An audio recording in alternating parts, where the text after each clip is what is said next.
আমরা এখন ইজিফিজ বই থেকে তোমাদের প্রথম অধ্যায়ের যশোর বোর্ড 2023 সালের প্রশ্নটি সমাধান করাবো। তোমরা এখনও যারা আমাদের ইজিফিজ বইটি সংগ্রহ করোনি দ্রুত সংগ্রহ করে ফেলো। চলো আমরা চলে যাই যশোর বোর্ড 2023-এ কী বলেছে প্রশ্নটা একটু পড়ি আগে।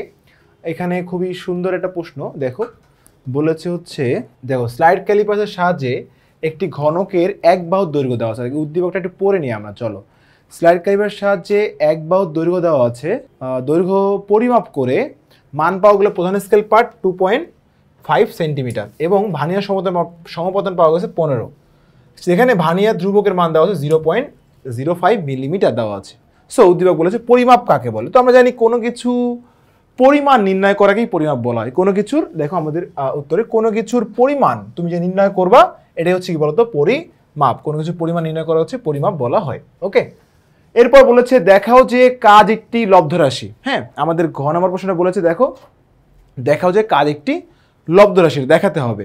সো এই জায়গায় চিন্তা করতে হবে, দেখো আমি বলছিলাম যে কাজ লব্ধ রাশি মানে বের করতে হলে তোমাকে চিন্তা করতে হবে যে কাজ কি, ডাব্লু, তাই না?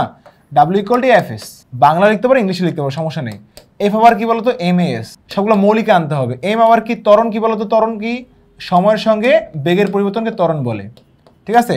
আবার দেখো আমরা বলতে পারি যে এই যাও M V S by T, এটা এমন না, জিনিসটা এমন। আচ্ছা, আবার ভিকে ভাঙা যায় কারণ এটাও মৌলিক, স্মরণও মৌলিক, টিও মৌলিক। ভি হচ্ছে কি বলতো সময়ের সঙ্গে স্মরণের পরিবর্তন, তাহলে এম সময়ের সঙ্গে স্মরণের পরিবর্তন, আর টি নিচের টি আছেই, এটা কিন্তু সময়ের সঙ্গে স্মরণের পরিবর্তনকে বেগ বলা হয়। আচ্ছা, এবার দেখো সব মৌলিক হয়ে গেছে, এম এস স্কোয়ার নিচে হচ্ছে টি স্কোয়ার। তাহলে খেয়াল করে দেখো এখানে ভর আছে একটা ম্যাস মাত্রা, এস মানে স্মরণ লেন্থ স্কোয়ার, আর টি উপরে গেলে টি ইনভার্স 2 মাত্রায়, তাহলে এটা হচ্ছে আমাদের কিন্তু মাত্রা। তাহলে বুঝতে পারছি মৌলিক রাশি কটা, তিনটা, ভর একটা, স্মরণ দুটো, আর হচ্ছে সময় দুটো। এই হচ্ছে আমাদের তিনটা মৌলিক রাশি এখানে রয়েছে। তাই আমরা বলতে পারি এটা একটা কি বলতো লব্ধ রাশি। তো দেখো আমাদের বইয়েও কিন্তু সেম ভাবে করা আছে, কিন্তু এখানে বাংলায় আমরা করিয়েছি। তো তুমি বাংলায় করো ইংলিশে করো সেম জিনিস। এই যে বল ভর সমান এফ এস, ভেঙে ভেঙে আমাদের দেখো লাস্টে কিন্তু এই যে দেখো ভর মানে ম্যাস এম, স্মরণ মানে লেন্থ স্কোয়ার, আর নিচে সময় উপরে গেলে টি ইনভার্স 2। এই যে মাত্রা দিয়ে আমরা বলতে পারি এটা হচ্ছে তিনটি মৌলিক রাশির সমন্বয়ে গঠিত বলতে পারি। তাই এটা একটি লব্ধ রাশি, কারণ যে রাশিগুলো অন্য রাশির উপর ডিপেন্ডেন্ট তারাই হচ্ছে লব্ধ রাশি। ওকে ওকে, চলো আমরা গতে যাই। গতে কি বলেছে? গতে বলেছে হচ্ছে যে ভানিয়ার স্কেলে কত ভাগ প্রধান স্কেলে কত ভাগের সমান। ভানিয়ার ধ্রুবক দেওয়া আছে 0.05 মিলিমিটার। তাহলে ভানিয়ার ধ্রুবক দেওয়া আছে ভিসি হচ্ছে 0.05 মিলিমিটার। সো ভিসি মানে হচ্ছে S by N 0.05। So N equals to S হচ্ছে 1 মিলিমিটার, অলওয়েজ কনস্ট্যান্ট, এটা গুণ হচ্ছে ভাগ হয়ে যাবে 0.5। তাহলে মান আসবে হচ্ছে 1 ভাগ 0.5, 1 ভাগ 0.5 আসবে হচ্ছে 10। হ্যাঁ কি 0.05, সরি 0.05 বলেছি আমি। হ্যাঁ, তাহলে 1 ভাগ 0.05 20। তাহলে 20 হচ্ছে আমার ভাগ সংখ্যা, ভানিয়ার স্কেলে ভাগ সংখ্যা। বাট বলেছে এই ভাগ সংখ্যা মূল স্কেলে কত করে সমান। তো মূল স্কেলে ভাগ 1 মিলিমিটার, আর ভানিয়ার ধ্রুবক কি এত, এটা মানে এতটুকু কম, একটা ঘর মানে এতটুকু কম, একটা ঘরের জন্য 1 মিলিমিটারের জন্য মূল স্কেলে ভাগ কত বলতো 0.05 মিলিমিটার কম, এই যে মানে এটা বোঝায়। তাহলে কত 0.95 মিলিমিটার হচ্ছে, তাই না? হ্যাঁ, এত মিলিমিটার হচ্ছে একটা ঘরের দৈর্ঘ্য। মূল স্কেলে একটা ঘরের দৈর্ঘ্য হচ্ছে এটা, কারণ মূল স্কেলে মেইন হচ্ছে আমাদের যে ঘরটা আছে 1 মিলিমিটার, ভানিয়ার স্কেলে কতটুকু কম হবে 0.05 কম হবে। তাহলে মেইন মান 0.95। তাহলে ভাগ কটা আছে বলতো, কটা আছে 20টা, তাহলে হবে 20, তাহলে 19 ঘরের সমান। কয় ঘরের সমান? 19 ঘরের সমান। এইভাবে আমরা এক্সপ্লেন করব। তাহলে দেখো এখানে আসো, দেখো এখানে কিন্তু আমাদের সেম ভাবে আমরা প্রথমে ভাগ সংখ্যা বের করে নিয়েছি, ভানিয়ার স্কেলে ভাগ সংখ্যা বের করে নিয়েছি, VC equals to S by N. ভাগ সংখ্যা বের করার পর কিন্তু আমরা এখন কি করেছি, ভানিয়ার ধ্রুবক এই যে প্রধান স্কেলের ক্ষুদ্রতম ঘরের 1 ভাগের দৈর্ঘ্য এস। তাহলে একবার দৈর্ঘ্য খেয়াল করো, এস মাইনাস ভিসি, এই যে ক্ষুদ্রতম মেইন মান থেকে ক্ষুদ্রতম মানটা বাদ, তাহলে 0.95 মিলিমিটার একটা ঘরের দৈর্ঘ্য। ঘর কটা আছে 20টা, তাহলে 20 গুণ দিলে দেখো এই যে আমরা, তাহলে 20 ইন্টু এটা গুণ দিলে পাবো হচ্ছে 19 মিলিমিটার। অর্থাৎ আমরা এখানে কি দেখলাম যে ভানিয়ার স্কেলে 20 ঘর, মূল স্কেলে 19 ঘরের সমান। ওকে, এবার একটু আমরা ঘতে এসে দেখি ঘতে কি বলেছে। দেখো ঘতে বলেছে হচ্ছে দৈর্ঘ্য পরিমাপের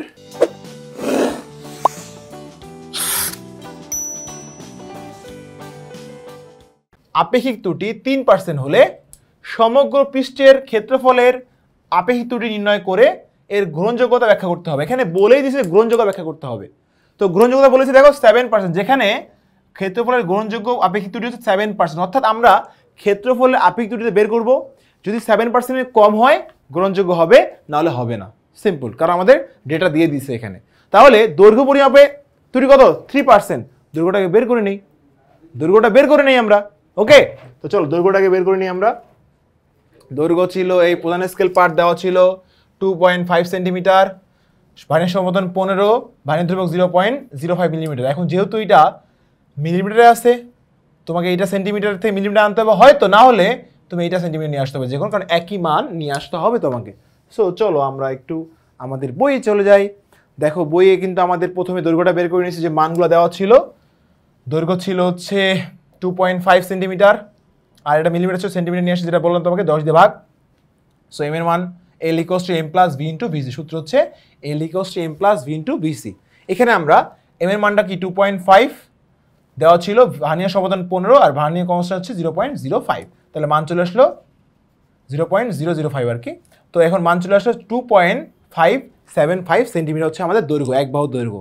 এখন আমাদের প্রশ্ন বলছে ঘনকের পৃষ্ঠের ক্ষেত্রফল। সো ঘনকের সমগ্র পৃষ্ঠের ক্ষেত্রফল সূত্র জানি আমরা, যে 6a²। সূত্র হচ্ছে কি বলতো, 6a²। তাহলে এখন আমাদের 6টা আমরা রাখবো, আর এর মানটা হচ্ছে কি একটার দৈর্ঘ্য, যেটা বলি আমরা, হ্যাঁ, ঘনক যেহেতু একটা দৈর্ঘ্য হচ্ছে কি a বা l একই জিনিস, তাহলে এটা কিন্তু আমরা এই যে মানটা পেয়েছি, তাহলে এটা কিন্তু পরিমাপকৃত আমাদের ক্ষেত্রফল পেয়ে গেলাম। পরিমাপকৃত ক্ষেত্রফল আমি বলেছি, পরিমাপকৃত ক্ষেত্রফল আগে, এরপর ত্রুটি কম হলে, ত্রুটি বেশি হলে। এখন ত্রুটি কত? 3%, যেভাবে বলেছে 3%। কার? আগের দৈর্ঘ্যের। তাহলে এই যে আগের দৈর্ঘ্যের 3%, 3/100, 3% ত্রুটি। তো একবার যোগ করতে হবে ওই ত্রুটি কিন্তু এইটা, এই যে এইটার এত পার্সেন্ট, এইটার, ঠিক আছে, এইটার এত পার্সেন্ট। একবার যোগ করে আমরা মান পাইছি, দৈর্ঘ্য পাইছি।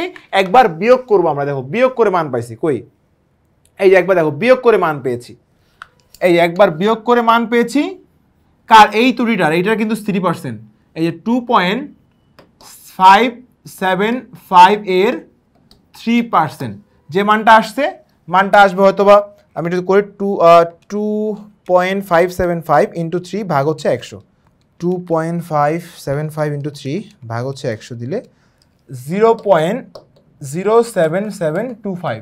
তাহলে এই মানটা কিন্তু আমার এই মানের সঙ্গে 2.575 ± 0.077, এই মানটা কিন্তু এমনটা হবে। তাহলে একবার যোগ করে আমরা ত্রুটি দৈর্ঘ্য বের করছি, একবার বিয়োগ করে আমরা দৈর্ঘ্য বের করলাম আলাদাভাবে। এখন আমরা পরিমাপক দৈর্ঘ্য তো পেয়েছি মেইন মান সহ, তাহলে কম হলে কি হবে? দেখো কম হলে এই কমের যে মানটা আসছে এইটা 2.49, আর বেশি মানটা আগেরটা বের করছি, তাহলে দেখো পৃষ্ঠের সমগ্র পৃষ্ঠের ক্ষেত্রফল সর্বোচ্চ মান মানে বেশি হলে, সূত্র পড়ছে কি 6a²। তাহলে 6 এই মানে লেন্থটা, সর্বোচ্চ মানটা a², ত্রুটি সর্বোচ্চ হলে যোগ করেছি আমরা, এই যে মানটা চলে আসছে ক্যালকুলেশন করে। আর যদি বিয়োগ করি আমরা, তাহলে সর্বনিম্ন মান পাবো, এই যে বিয়োগ করে, বিয়োগফলের মান কোনটা? এই যে এইটা, এই যে এইটা বিয়োগফলের মানটা। তাহলে বিয়োগফলের মানটা কিন্তু এখানে চলে আসছে। ওকে, তাহলে এখন আমরা কি করেছি বলো দেখি। আমরা করেছি যে প্রথমে আমাদের কিন্তু ত্রুটি পরিমাপকৃত ক্ষেত্রফল বের করেছি, ত্রুটি কম হলে ক্ষেত্রফল বের করেছি, ত্রুটি বেশি হলে ক্ষেত্রফল, তিনটা কাজ করে ফেলেছি। এবার কি করবো আমরা? পরিমাপকৃত মান থেকে কমটা একবার বিয়োগ, একবার বেশিটা বিয়োগ করেছি আমরা। তাহলে দেখো এই যে পরিমাপকৃত যে মানটা পেয়েছি ক্ষেত্রফলের, এই যে আমরা ওই পেজে যাই, চলো দেখো, এই যে পরিমাপকৃত যে মানটা পেয়েছি, দেখো এই যে দৈর্ঘ্যের মানটা পেয়েছি, এটা কিন্তু কি আমাদের দৈর্ঘ্য হয়েছে। এখন আমরা এই যে ক্ষেত্রফল যে পেয়েছি, ক্ষেত্রফল, কারণ আমাদের ক্ষেত্রফল ত্রুটি বের করব, এই যে ক্ষেত্রফল 39.78375। তাহলে এই ত্রুটিটা থেকে একবার কমটা বিয়োগ, এবার কি বলতো বেশিটা বিয়োগ। দেখো এই মান থেকে একবার এই যে কমটা বিয়োগ, এই যে কমটা কই, এই যে কমটা একবার বিয়োগ, এই যে কমটা বিয়োগ, আর এবার বেশিটা বিয়োগ করো। বেশিটা কোথায় বলো? সর্বোচ্চ মানটা কোনটা? এটা তো সর্বোচ্চ মান ছিল, তাই না? সর্বোচ্চ মান, এই সর্বনিম্ন মানটা এটা, এই যে এটা। তাহলে এই মানটা থেকে এবার সর্বনিম্ন মান বিয়োগ করছি, পরে করেছি, আর সর্বোচ্চ মানটা আগে করেছি। মডুলাস কেন বলতো? কারণ মাইনাস চলে আসবে, ছোট মানটা আগে নিয়েছি। তাহলে এই যে আমাদের এই যে দুইটা মান চলে আসলো। তো চূড়ান্ত ত্রুটি কোনটা হবে? আমরা আপেক্ষিক ত্রুটির সূত্র হচ্ছে পড়েছি, চূড়ান্ত ত্রুটি ভাগ পরিমাপকৃত মান। তাহলে চূড়ান্ত ত্রুটি কোনটা হবে? যেটা সবচেয়ে বড় হবে, এই যে এটা বড় মানটা হচ্ছে চূড়ান্ত ত্রুটি, ছোট মান নিয়ে আমরা কাজ করি না। তাহলে চূড়ান্ত ত্রুটি মানটা আমরা এখানে বসাবো। আর পরিমাপকৃত মান কত? যেটা আমরা আগেই ক্ষেত্রফল পেয়েছি, এই যে আগের ক্ষেত্রফল কোনটা? পরিমাপকৃত মান। তাহলে আগের ক্ষেত্রফলটা এখানে বসাইলাম। দেখো এই যে আগের ক্ষেত্রফল বসানোর পর আমরা কিন্তু 100% গুণ করলে 6.09 চলে আসছে। তাহলে যেটা 7%-এর কম, 7% কম হলেই কী হবে সেটা বলো তো? সেটা গ্রহণযোগ্য হবে, 7% বেশি হলে গ্রহণযোগ্য হবে না। তো এখানে আমরা যে মরাল অফ দ্য স্টোরি যেটা বললাম, যেটা হচ্ছে আমাদের হচ্ছে মেইন কনসেপ্ট ছিল, সেটা ছিল হচ্ছে যে আমাদের কাজ করতে হয় প্রথমে, এখানে বলেছে যে এটা হচ্ছে একটা ঘনকের সমগ্র বিষয়ে ক্ষেত্রফল বের করতে হবে। সূত্র হচ্ছে 6a²। তো এ মানে দৈর্ঘ্যটা, তাহলে একবার আমরা ত্রুটি সহ মানে মেইন যে দৈর্ঘ্যটা ছিল আমাদের, যেটা পেয়েছি আমরা এই মানটা সহ একবার আমরা 6a² প্রকৃত আমরা ক্ষেত্রফল বের করব। এরপর এর 3% ত্রুটি রয়েছে, 3% ত্রুটি, তাহলে এর 3% বের করে একবার কি, তাহলে ত্রুটি কি যোগ একবার করে ক্ষেত্রফল বের করব, বিয়োগ করে একবার ক্ষেত্রফল বের করব। যোগ করে দৈর্ঘ্য এটা, বিয়োগ করে দৈর্ঘ্য একটা আসছে, তাহলে ক্ষেত্রফল কি হবে 6a²। তাহলে এখন এইটা এ, বিয়োগ করে একবারে, তাহলে ত্রুটি সহ ক্ষেত্রফল, কম হলে ক্ষেত্রফল, বেশি হলে ক্ষেত্রফল পেয়েছি। এবার আমরা মেইন মান থেকে দুইটাই বিয়োগ করে আমরা চূড়ান্তটি পেয়েছি। চূড়ান্তটি কোনটা পেয়েছি, এই যে দুইটা মান পেয়েছি চূড়ান্তটি, এই একটা এই একটা। এখানে কেন এটা মডুলাস ইউজ করছি বলতো, কারণ এই যে দেখো বড় মানটা কিন্তু ছোট থেকে ছোট আগে বড় পরে গেছে, কারণ এই মেইন মান থেকে দুইটা বিয়োগ করতে হবে আমাদের, তাই না?